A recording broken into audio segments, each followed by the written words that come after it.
जय शिवराय. मी सागर. हवामान विभागाने मुंबईसह पालघर जिल्ह्याला देखील अतिवृष्टीचा इशारा दिलेला आहे.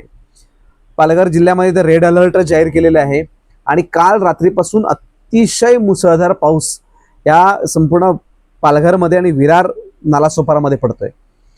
आणि ह्या पावसामुळे आज रस्त्यांची आणि संपूर्ण विरार नालासोपारा शहराची अत्यंत दुरावस्था झालेली आहे. मुंबई ही दरवर्षी तुंबते. मुंबईची तुंबई जी होते त्याची चर्चा ही खूप मोठ्या प्रमाणात होते, परंतु त्या तुलनेमध्ये वसई विरार शहर हे देखील तुंबत असतं, दरवर्षी तुंबत असतं. या वर्षी तर मी म्हणेन की जास्तच तुंबतंय. की काल रात्रीपासून जो पाऊस पडतोय त्या पावसाने अक्षरशः जनजीवन हे संपूर्ण विस्कळीत झालेलं आहे. आपण पाहिलं तर मनवेलपाडाचा जो परिसर आहे, मनवेलपाडा कारगिल नगर रिक्षा स्टँड पासून तो संपूर्ण परिसर हा जलमय झालाय. संपूर्ण नद्यांचं स्वरूप आहे, नद्या वाहतात तिथे. तर अशा अत्यंत भीषण अवस्था झाले. महानगरपालिकेचं कोणतंही नियोजन नाही, शून्य नियोजन आहे तिथे. आता मी तुम्हाला जो व्हिडिओ दाखवतोय तो मनवेलपाडा रिक्षा स्टँडच्या परिसरातला आहे. तो मनवेलपाडा तलाव ते कारगिल रिक्षा स्टँड पर्यंतचा हे संपूर्ण रस्ते हे जलमय झालेत. तिथे लोकांना चालताही येत नाहीये. कुठे गटार आहेत, कुठे चेंबर्स आहेत तेही दिसत नाही.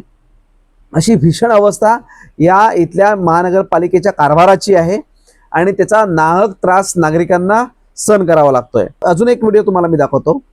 हा व्हिडिओ आहे, हा फुटपाथ आहे, हा मनवेलपाडा तलावाच्या बरोबर अलीकडचा व्हिडिओ आहे. तर तो हा जो संपूर्ण वात्सल्य कॉम्प्लेक्स मला वाटतं इथे आहे, ते फुटपाथ आहे आणि त्याच्या खाली जी संपूर्ण लाईन आहे पाण्याची, गटाराची लाईन आहे, त्या गटारामधून पाणी कुठे सोडलंय? रस्त्यावरती सोडलंय. म्हणजे गटाराचे महानगरपालिकेच्या ज्या गटार लाईन आहेत त्या शहराच्या बाहेर गेल्या पाहिजेत, परंतु तसं न होता त्या गटार लाईन मधून पाणी रस्त्यांवरती सोडलं जातंय, जेणेकरून रस्ते भरावेत, रस्त्यांचं तलाव व्हावं आणि माणसं त्याच्यामध्ये अडकून पडतायत. अशी भीषण अवस्था वसई विरार शहर महानगरपालिकेची आहे. मला असं वाटतं मे महिन्यापासून ते एप्रिल महिन्यापासून मला वाटतं सुरुवात झाली. काही नगरसेवक फोटोशूट करत होते की बघा आम्ही लोकप्रतिनिधी आम्ही नगरसेवक नाले साफ करतोय. मग जर तुम्ही नाले साफ केलेत, मग आता शहर तुमचं कसं? तुम्ही काय नक्की साफ केलं? कशा पद्धतीच्या लाईन्स आहेत?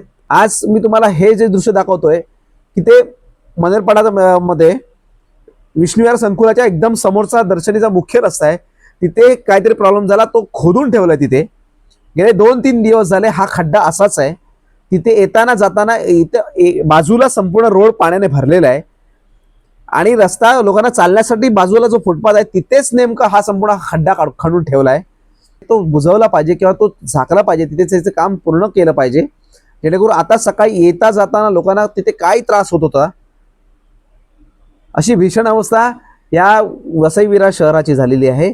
पाण्याचं पावसाचं अजिबात नियोजन नाही आणि त्याचा नाहक त्रास हा शहरातील नागरिकांना होतोय, संपूर्ण विद्यार्थ्यांना होतोय आणि ज्येष्ठ नागरिकांना होतोय. महानगरपालिकेने ह्याची तात्काळ दखल घ्यावी आणि त्याच्यानुसार कार्यवाही करावी. तुम्ही बळी गेल्याच्या नंतर जागे होणार आहात का? आज मुंबई महानगरपालिकेचा गलथान कारभार सर्वांच्या समोर आलाच आहे. तिथे ठिकाणचे बळी गेलेलेच आहेत. म्हणून महानगरपालिकेने दक्षता घ्यावी, नागरिकांची जीवाशी खेळू नये, त्यांना योग्य ती सुविधा पुरवाव्यात आणि ह्या संपूर्ण पावसाचं नियोजन करून नागरिकांना सुरक्षिततेचा श्वास द्यावा इतकी विनंती करतो. जय शिवराय.